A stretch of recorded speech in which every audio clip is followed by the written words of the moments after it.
Otherwise, it's only a line function in which one can grow. But if you have to break the line and go beyond in the organization, trying to know at least one or two other areas becomes very, very essential. And I think that's what we are here today for. We are not here to learn company law. We are not here to learn taxation. We are not here to learn something which is available in the books. Now, this is always true, last 40 years and even today. But today with the internet, there's a great difference between information, knowledge, and wisdom. I think information is something which is tremendously available.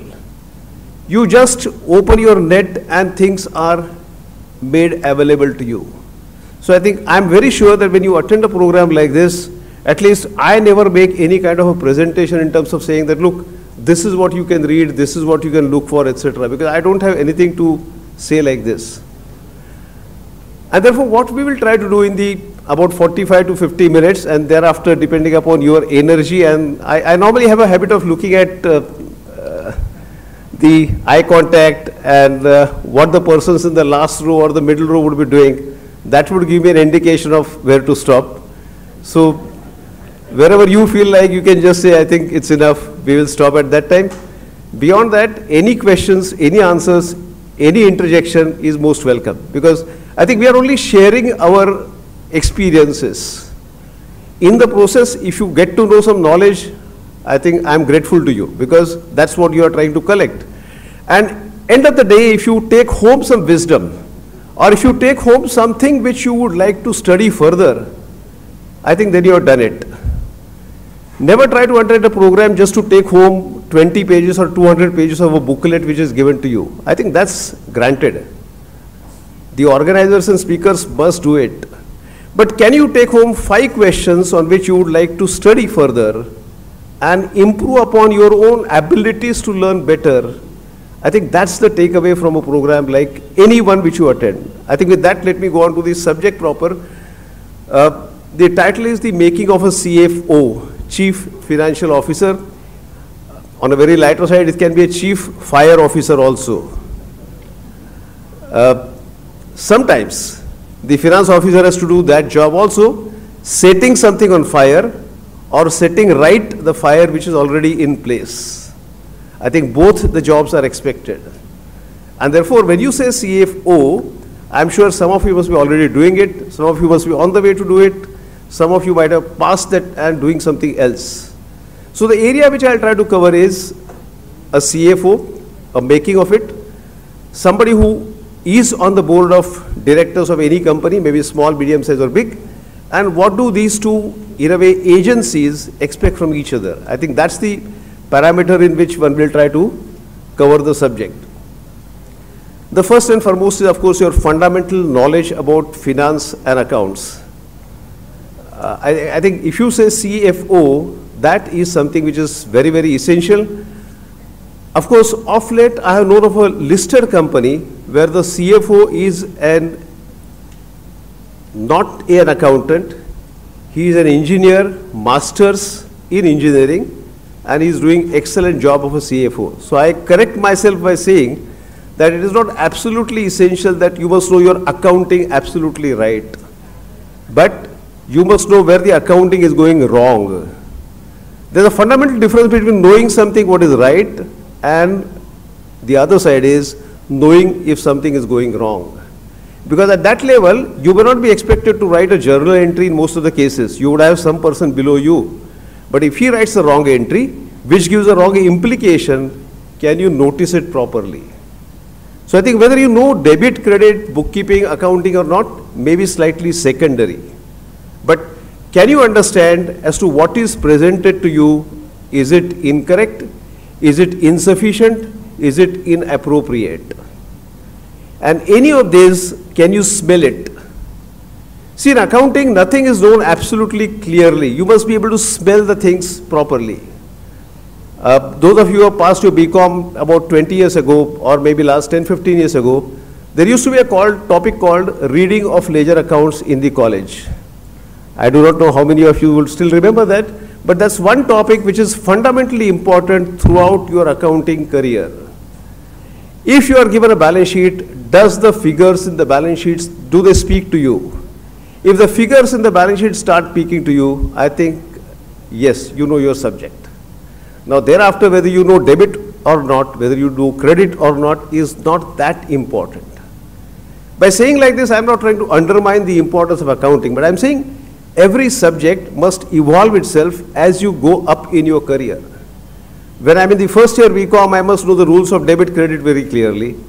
As I go to BCom, I must know how to tally the balance sheet. If I go for a CA exam, many people believe that they must know how to show the balance sheet tallied even if it is not tallied. Now these are different skills which you acquire as you progress in your career. As you join a company, you must be able to show a presentation which your boss likes properly, whether it is true or not. And the boss must not be able to sense it that you have made a wrong presentation and he believes that you have done a right presentation. Now these are skills which you acquire over a period of time because of your technical knowledge being correct. I am not trying to proclaim that this is what you should do, but in reality, if sometimes you have to do it, how stylishly, how properly, how nicely, how without being caught you do it is, I think, the essence of the game. Because sometimes you don't have the time, the energy and the wherewithals to do it the best possible way. Then, do you do it the least inconvenient way by which others are not disturbed and you are able to steer clear the matter in the best possible way. I think that's the message, or that's the point which one must acquire as you go up the organization. Now talking about the audit committee, the functions and the board and the functions and the CFO, I think that's what will be our next area of looking at. Typically when one talks about audit committee, the fundamental thing is of course accounts, quarterly accounts, annual accounts, presentations, budgets and its implementation. I think these are various areas with which audit committee is concerned with. Internal audit, statutory audit, and in all this, CFO is always the focal point. Fortunately, I have had the experience of working as audit committee, you can say member, chairman of really good sized large corporations, a PSU as well as a good listed company, etc. So I just pick up a few illustrations without naming anything out of this. Ideally, when the year starts, a budget presentation has to be done, and the budget has to be the budget of a company where the finance people coordinate the budget, taking into account the activities which the company is doing, taking help from people who are in the operating line, and make it a presentation in terms of the activities converted into monetary terms called a budget. Now that budget is what the company must own up, and that budget presented to the board, it's the board which takes it as its own budget. I think that's the starting point. Any company which does that faithfully, honestly, and tries to evaluate at the end of the year where and how the budget has gone wrong, definitely stands to gain better in terms of its market acceptability as compared to some other company which look at it only as a matter of ticking item rather than an execution item. So a budget is never an academic study per se. It's an actual, what should I say, it's an actual presentation of what activities would you like to be doing in the next year, knowing the market, knowing the circumstances, knowing the limitation, knowing the whatever paralysis or whatever you may call it in the Indian economy. But if you have chosen to remain here, and if you have chosen to remain that you are going to be in the company, within that, how will your company function? Otherwise, theoretically, we'll keep on talking about policy paralysis. The year will go by. Where will our salary come from? The salary has to be given by the company, and the company must make profit before they give me my salary. So I think it's a fundamental role of a CFO to ensure that the budget presentation is most seriously done by coordinating the activities of all people, production, engineering, whichever area one is into, and ensuring that these things are properly presented to the board, explained by the board, explained to the board, and the board puts its final seal of approval. Then very large corporations, it's only the top budget which will come up to the top level. In small corporations or in small companies, possibly various minute details might come out to that. There are some boards where the operating people are asked to attend the board meeting and explain the budget. I think that's a good practice, because then they get the opportunity to interact with the board members, sometimes answer questions, sometimes know how, I should not say foolishly, but how the board members ask the question, and even though you are irritated, how smilingly you should say, yes sir, you are right, but it's like this. That's a skill which is absolutely necessary. Somebody might ask you a question which is most irritating, but still, in terms of your style and presentation, how do you say, sir, you are absolutely right, but I think the point is something like this.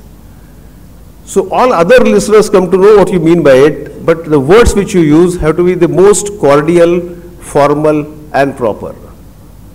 This also is a process of training. Don't misunderstand that person who has asked you a difficult question. In fact, take him as your guru, because he has forced you to reconsider the basis on which you are talking. He has forced you to reconsider the manner in which you make presentation and communicate to the other person in good language that he is not right. It's the greatest skill which one must acquire if you have to work in a corporate environment or in any social environment. I think it's an essential prerequisite for a good communicator, and a finance person, in addition to his accounting, auditing, etc., has to be a good communicator. Those who cannot do it, howsoever they good may be on their balance sheet aspect, will not be able to prosper beyond a level, because typically a finance person is stated to be saying always the truth, saying always what is right, and in the process the man hurts the maximum number of people. I think that's not expected. You can be as polite as you like, even though you are absolutely clear in what you are saying. Being clear does not mean being harsh. These are two different things. You can be absolutely clear in terms of what you are presenting, but you can be as polite as you can. I think that's the skill which a CFO must have, because otherwise all people will look at you as a person to be hated the most. Now, what should happen over a period of time is they should hate the reality that you point out the most, but they should like you as a person because you put it across nicely. I think that's your skill. The reality of the life has to come out of what you present, because I think that's the basis on which the company is going to prosper.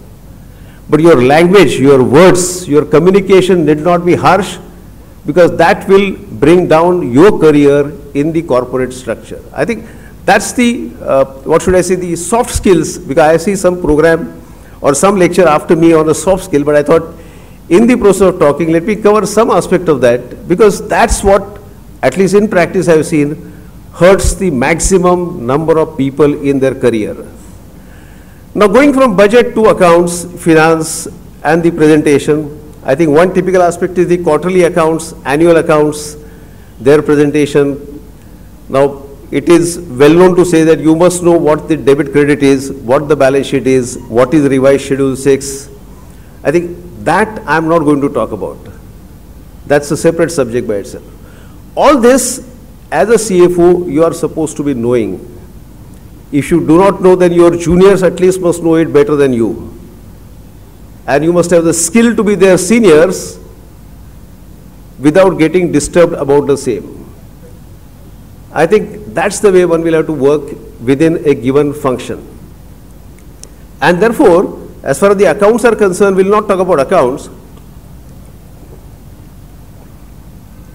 But typically what happens in the case of quarterly accounts, the quarter ends somewhere in June, or let's say now in October, September 30th. There are some people who are always on the boards of various companies, so the first job is to coordinate the date of all these people, get a common date, hold the board meeting.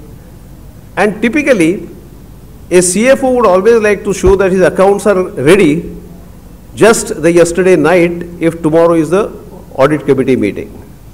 I have very rarely seen a CFO who finishes job 4 days in advance and says, look, my things are ready, please take it. And that's where I sit in the audit committee, I insist that I must get the accounts at least 1 day in advance if it is quarterly, and at least 2 days in advance if it is annual accounts. So for that the CFOs must be cursing me, but I think that's part of their job. I must do part of my job. Because if I cannot see the annual audited accounts in terms of their presentation nitty-gritties, even one day in advance, then as a chairman of audit committee, how can I recommend them to the board for its acceptance, adoption, consideration and approval? Unfortunately, most people look at it as a rubber stamp activity, and I think that's what is bringing down the corporate governance the maximum. If people are elected and selected to be on the board of directors of various companies, if they do not do their job honestly and sincerely, the corporate governance is bound to suffer. And all the so-called experts, when they sit on the board and if they look at the accounts, even though they know the subject, in a very casual manner, I think that's the first signal for downfall of the corporate governance principles in that respective company. So I think it's absolutely necessity that the CFO must be able to finish the accounts subject to practicality within the time limit given. The audit committee chairman normally should go through that at least one day in advance. In fact, there are good companies which, wherever I am sitting as the chairman of audit committee, earlier day they bring the accounts to me, the CFO or somebody would sit with me, we would exchange the ideas, we would explain to each other, and then he takes back the copy of the account.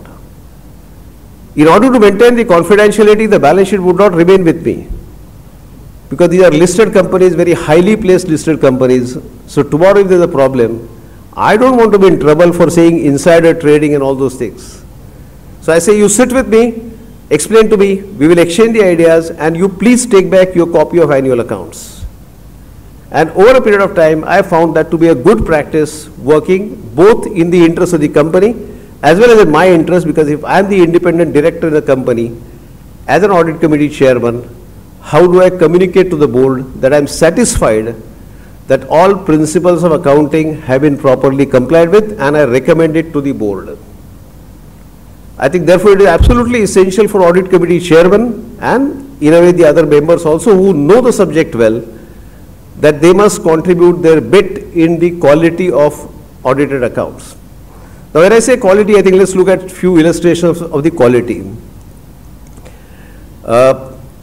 Quality is something which is very difficult to define, and in simple words it only means you compare your expectations with performance, and if your performance is better than your expectations, I think your quality is achieved. Put it in very simple language. While I was passing from a road, I saw a building on which there is a very nice slogan made. It was just one building being erected, and I saw a very good hoarding put up on this, and the builder had put it, the quality of our work will depend upon the quality of your expectations. I think I would always keep that sentence in my mind wherever I am working. The quality of our work will depend upon the quality of your expectations. And I would say as CFOs, that's what the job is expected to be. As the board keeps on raising its expectations, can you raise your quality of deliverance? If both are static, I think both are doomed to fail. Both must keep on upgrading their functions to such a level that it is better than what it was yesterday. If it is not better than what was yesterday, I think we have no role to play, we have no place to exist in that competing world of what is today. And therefore, when we speak of quality, there are various listed company annual accounts. I think there are publications. Earlier, CRISIL used to bring it every year by saying the publications of annual accounts. Now there are various other publications which are bringing them. Notes on accounts is one area which is very nicely put up by those who know the English well. The whole approach seems to be to communicate in the language where the reader should not understand what is contained in it, but legally it is all complete. Absolute clarity in terms of what is not to communicate. Now what's the purpose of the note? The note is meant to be communicating to the shareholder the meaning of the accounts which are presented to a shareholder. A very nice English is used so as to communicate in very minimum words what the shareholders must know. I think every one of you working in various companies, I will just suggest you two things. You read whichever company you are working in, that balance sheet, make your own judgment. Then you read the balance sheet of any of your competitor companies or any other company and make for yourself your own judgment whether the notes are clear to you, whether you understand from the balance sheet of that company what the company is doing, or whether you would have liked something more to be known through the notes. I think that's where our judgments differ. When we are trying to judge somebody else's company, we have got a lot of value judgments to be passed. We keep on saying, no, I think this should have been done, that should have been done, this should have been done. I would say apply the same yardsticks to the company in which you are working, then I think the job is done. It's as simple as that. What I expect you to be doing, these three fingers are telling me that I should be doing that. I think as a CFO, a person is first and foremost responsible for clarity in the notes and accounts which are communicated to the shareholders. And if your company is not doing that, you are responsible for that non-clarity. I think the next thing is on the qualifications in the audit report. Earlier, the qualification in the audit report was a normal thing. Somebody is very highly qualified. Now that means he is very good. In accounts, it's the other way. A qualified audit report is not something to be proud of. It is something to be dumped it. I think SEBI after some time understood it, and sometime in the last year they brought out a committee called Committee on the Review of Qualified Audit Reports. Now the committee is going to look into this. There are a huge number of problems which are going to arise out of this. I do not know how the CA Institute is going to tackle it, because it says if the audit reports are qualified, the SEBI, after through various proper reviews, etc., can ask the company to restate the accounts and ask the auditor to resubmit the audit report. Now, in the accounting and the auditing literature, the CA Institute will have to incorporate how to do it. Otherwise, there is a great conflict between what CA Institute says and what SEBI says. Of course, what SEBI says will be uppermost, that will be supreme. But the CA Institute will have to keep in line with trying to find out how to do it. Therefore, I think the next point is that whichever company you are dealing with, if the accounts of the company are qualified, I think you owe a responsibility to the shareholders to set them right. Without taking the name of a company, I would say I had this experience about 7 years ago, when I was in one of the largest PSUs in the country. I was the audit committee chairman, and the report was qualified to a great extent. I cannot say very highly qualified. What we did is, there were 5 firms of auditors, and as an audit committee chairman, therefore I held meeting as soon as I was appointed chairman of the audit committee with 5 firms of auditors, the director of finance and the accounts people. I chaired the meeting as the chairman of audit committee, and looking at each qualification, I asked the auditors a question that as a company, we do not want this qualification. Please tell us what the company should do so that this qualification can be removed. Now, this was a very awkward question to many chartered accountants who were all my colleagues who knew me personally well. So they first laughed at me, saying that, how can you ask me this question? I said, no, I am not asking to change your judgment. I am asking you 1 year in advance, what is it that the company should do so that next year when you finish the audit, you do not feel like qualifying the audit report. You have the option of doing that, but you must have the reason for doing that also. The choice of qualifying an audit report is only after proper application of mind and consideration of the facts. It just does not come automatically. So then we had a detailed discussion. The auditors used to tell us exact steps that we should take, so that thereafter they might feel like not repeating the qualification. And on each point, my point was very simple. I would ask the director of finance that the auditors would expect this to be done. Can you do it? If he says he can do it, we would say, okay, take a target and finish by that time. And if the director of finance says he could not do it, my simple question was, why you cannot do it? And I think luckily for me, the director of finance was very supportive. All the suggestions, we took the target. Somewhere by the end of the year, we held one more meeting with all audit 5 firms. Each firm used to be represented by 2 partners, so 10 partners, director of finance, 4 or 5 accounts people, and myself were chairing the audit committee. Most of the things were done, and luckily in the next year itself, the qualifications were not existing in the audit report. I think in practice, that's what somebody can do. The question is, do we have the willingness, do we have the proactive approach, and do we have the inclination to do it mentally? If I'm somebody who understands the accounts, then how will I ensure that the quality of accounts which I present for my company are as good as they could be? I think this is just one experience of showing how things can change if you decide that proactively you will move forward and suggest a change in that category.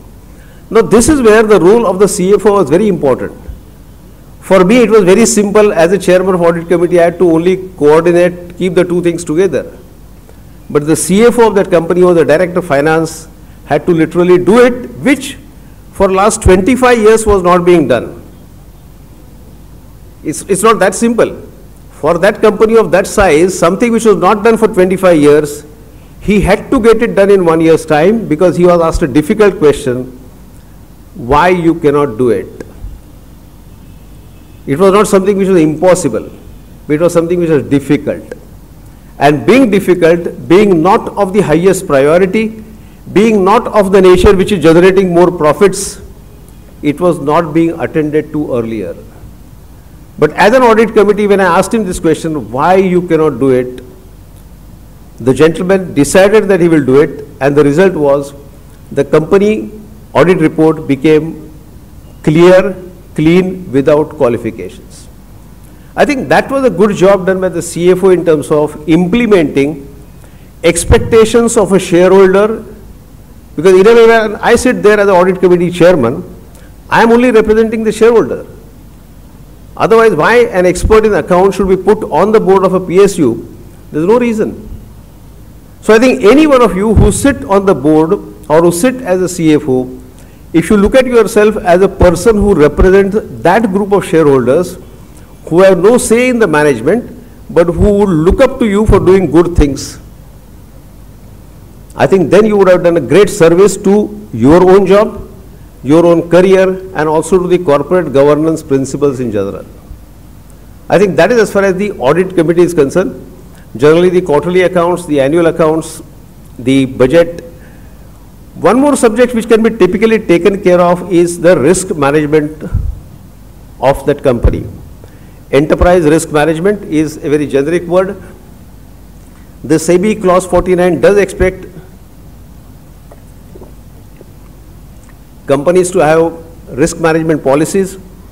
If you look at the management discussion analysis or director's report of many companies, they do have very nicely written English paragraphs about what is the risk management policy. I would only request you to read those paragraphs and explain if you understand them properly. I think the point is many of us start getting used to certain things as a routine matter because it does not hurt your heart. I think the moment it touches your heart, you will do it better. The problem is we have become so, sorry for using some bad words, so shameless in many respects that we just take the things as they come. Can you not read it by heart? Can you not try to understand it, why it is like this, and then apply it in your own company? A risk management policy implemented proper gives tremendous strength to the organization. And this also I can say with a little bit of experience that in one or two companies where I'm associated, we started that policy about 6 years ago, and today for most of the operating levels, the company has formed risk management committee at different levels. What it does is it ensures that surprises are avoided. Ultimately, when you are doing business, you cannot eliminate the risk. You cannot avoid the risk. You must know how to evaluate it. You must know how to counter it, and you will try to look into as many aspects as you can possible to see that there are no surprises at the end of the day. I think that's in short the risk management policy. And the metrics can be developed, the theories can be developed, the documentation can be done, which comes up over a period of ladder, over a period of time, so that the board knows that this is your risk management policy, and once in a year that can be reviewed. Now when you review it, what is it that can be done? Give it to somebody else who is an outsider and ask them, what are the other risks which are not taken care of by us? We have this present risk management policy. Would you look at some risk which we are not covering? Would you look at some risks which are not taken care of by us? Please point out to us. I think that kind of a presentation maybe twice or rather once in 2 years also is sufficient if your company has got good risk management policy. One more area which can be covered by CFO is the system of internal controls. These are very English nice words. System of internal controls. Everybody stands by it. We have got good systems, that's what everybody will say. But just call some outsider and ask him to break your system and ask him to give a report as to where the system gets broken. I think that's a good starting point. So get a report from some other persons trying to evaluate your systems and try and see whether the system exists, whether it has got in place all those controls which should be there considering the nature of your activity. There cannot be a hard and fast rule about what the system of internal control would be. It will depend upon the nature of activity, it will depend upon the geography in which you work, and it will depend upon the structure of your organization. So I think all this has to be evolved by CFO, Chief Fire Officer. Because unless you set something on fire, things will not happen. And unless you have an ability to set something on fire, you will not develop the ability to close the fire when it comes up. It's very nice to sit very quietly and see that everything seems to be happening very nicely. I think then you are not doing the job of a CFO. Are you constantly on the watch to look out as to what can go wrong? How will it go wrong and how will you cover it? I think these are the three benchmarks which every CFO will have to keep in mind, because one can never know as to when the frauds will take place. In fact, that takes me to my next subject within those parameters. There is always a nice certificate given by the CEO and the CFO in under clause 41 or 49. I think most of you must be signing it also. The CEO and the CFO says, to the best of our knowledge and information, we say that no frauds have taken place in the company. I think when you go back to your company, please read that certificate. I think I would request you also. To the best of my knowledge and belief and information available according to explanations given to us, all these words are picked up from the auditor's report, put over there, and the CFO and CEO says, no frauds have taken place during the year. Now in one of the company, I asked the CFO, I said, if to the best of your knowledge, if you tell me that the frauds have not taken place, who is the person who has got a better knowledge who can tell me whether the frauds have taken place? How the CFO of a company can give me a certificate as the chairman of audit committee that to the best of my knowledge, no frauds have taken place? I said, you are supposed to have that knowledge. And if you don't have that knowledge, please go and acquire it. Now, unfortunately, people get disturbed when they ask questions like this because they are more fundamental questions. Most of us get used to a language because it's used by too many other people. Now, too many other people using the same language does not make a wrong thing to be a right thing. Merely because it becomes a practice, a wrong thing cannot become called a right thing. I think you must have the conscience to decide what is right and what is not right. If the chief executive officer and chief finance officer says that to the best of our knowledge and belief, according to information given to us, no frauds have taken place, then who in the earth is going to tell them that this is a fraud in your company? I think when you go back, please check the wordings and see whether that satisfies you as an ordinary human being, as a citizen of the country. Most of the times we get into a function assuming as if we have no other function in the world. I think that's the laying down our own characteristics.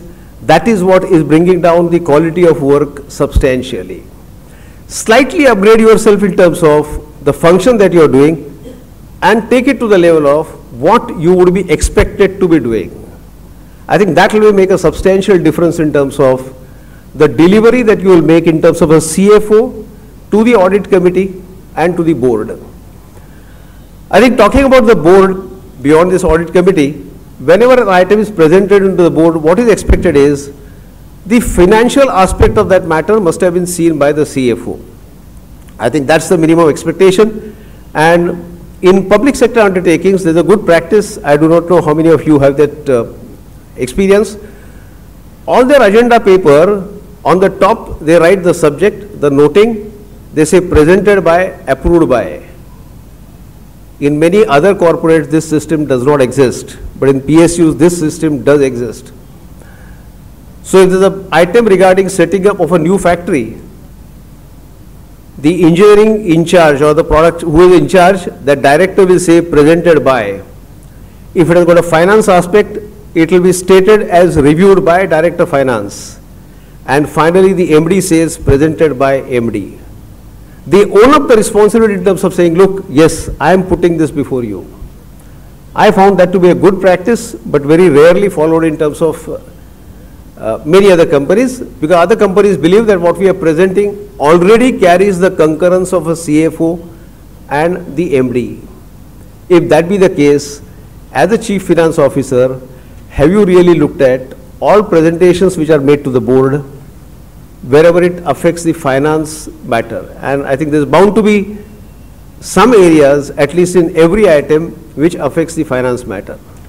So I think that's the next thing as far as the board is concerned, that when items are presented to the board, how do you really look at them? And have you ensured that those things are looked into? And if you have any value judgment, those are added on to those items. Now, all this brings to the really one aspect, that means the quality of work that you do, does it satisfy your own conscience? I think that's the fundamental point. There are a lot of learning that we do through our qualifications in terms of education, experience, etc. By end of the day, the job that you deliver, is it only based on your knowledge? Is it based on only your qualification? Or is it based on your conscience also? I think try and add a bit of it within your job, the conscience. Now that will give you a much better quality job that you're doing, rather than trying to restrict yourself only to accounting, debit, credit, finance, balance sheet, schedule 6, etc. They're absolutely important. I think as a chartered accountant, by saying this many times, I'm not trying to undermine the importance of those subjects. But those are given. I must know them. If I don't know them, then I have no place to stand here. Having done that, what is the next step that I acquire? What is the quality that I add into my work that I do? And I think that there, let me just share a small story with you. On a day we had gone for dinner, my family and my friend's family, to a restaurant. As we came out, the restaurant owner was known to my friend. So the owner came and asked me, how was the food? Since I had gone to the restaurant for the first time, I said very consciously, I said, yes, the food was very nice, I enjoyed it, good. The same question the owner asked to my friend, how was the food? And the person said very unassumingly, I'll tell you tomorrow morning.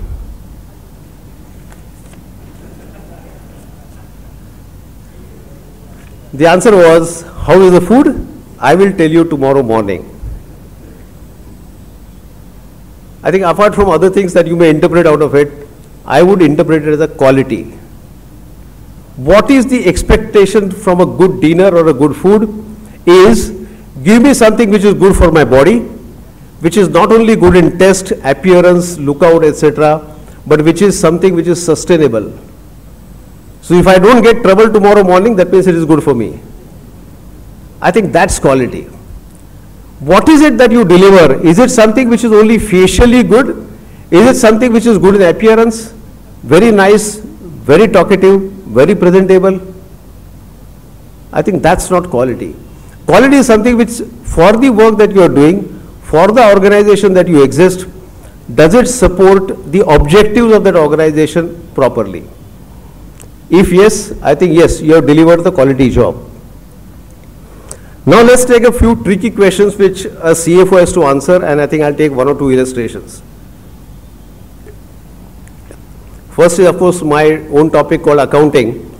Now, there are various accounting principles, accounting standards. I won't bore you with the standards, principles, etc. But I would say most of them are such where there is a principle on the basis of which a standard is established, and that standard is part of the rules. Now whether it is accounting standard, Ind AS, IFRS, let's not go into that area. We'll just say accounting principles. As a CFO, when you finalize the accounts, you are expected to communicate to the audit committee that all accounting principles are followed. All accounting standards are followed. And the trouble starts at this point only. When you decide that you will follow all accounting principles, sometimes the profit disclosed does not match with the budget that you have prepared at the beginning of the year, or it does not match the expectations of an MD or the shareholders. Now, how do you reconcile the two situations? Your loyalty is more to the accounting principle, or more to your budget, or more to the MD who has predetermined what the profit at the end of the year would be. I think a very tough question to answer, but if you believe that you are a professional person, then your loyalty has to be to accounting principles and not to the budget prepared or not to the profit expected by the managing director. The moment you are coming down this, be sure that at some point of time, your company is going to be one of those who will at some point of time will become either NSCL or Satyam or something like this. These are not the scams which happen automatically. The CFOs of those companies completely failed in their responsibilities of what they are supposed to be doing, and only then the frauds take place. I do not believe that the frauds suddenly happen. They happen over a period of time. And those people who are in the finance function in those companies, apart from the operating level people, are fundamentally responsible for not doing their job properly. This might appear to be a very harsh statement when it comes from me, but I think that's a reality. The loyalty of a CFO, is it to the expected profit at the end of the year so that he can tweak the accounting principles, or is it to the basic accounting principles as a result of which the profit is a consequence? Unfortunately, many times the profit is taken to be a given figure and the accounting is a consequence. I think that's what turns down the corporate governance principles and those companies from the high ladder to the low ladder. The question is, do you stand up to such pressures in your own way?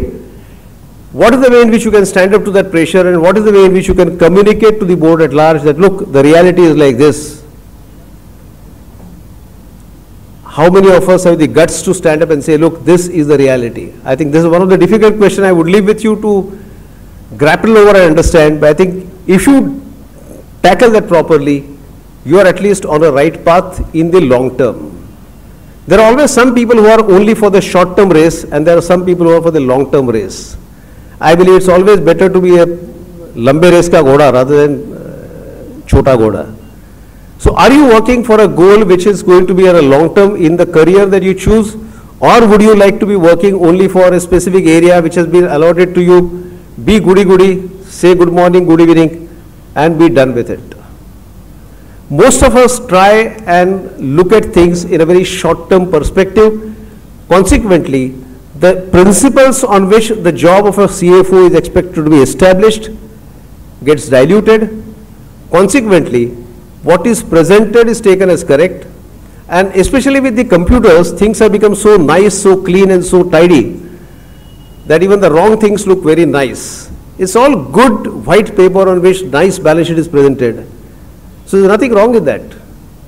And these good kind of presentations make things so nice that you don't feel like commenting on that. I think your job is to comment on that. Your job is to understand that. Your job is to evaluate that and see what is right and not right. I think as a CFO, when you look at audit committee, CFO and the board, and this, you can say, three-leg relationship, is the most complicated relationship I have found, because at least wherever I sit on the board of any company and I'm the chairman of audit committee, even if the director of finance is very closely known to me, I have to ask him all odd questions, and he has to also answer all those odd questions. And sometimes he could expect me to be not so well as he would have liked me to be a friend, but I think that's my job. And if I do my job properly, then both of us remain to be good friends for a long period. But if I do not do my job properly, and I do not pay attention to that aspect where I should have paid attention, then somewhere the CFO suffers, the company suffers, and my reputation also suffers. I think in the risk management perspective, in the company, there has to be one risk which is called the reputation risk and which has to be kept at a very high platter. Very few companies put it on the record as an item to be worried about. Most of them would keep finance, operating and various other risks. But I think the most important is the reputation risk, and I would say the opposite of it is the complacency risk. Most of us beyond a point of time start feeling that now I've done work for so many years, I know accounts so well that I become complacent. I think that's the other risk which always exists in whichever area you're working, because all that you have learned 5 years ago, 10 years ago, 20 years ago, no longer remains to be valid beyond a point of time. Things keep on changing.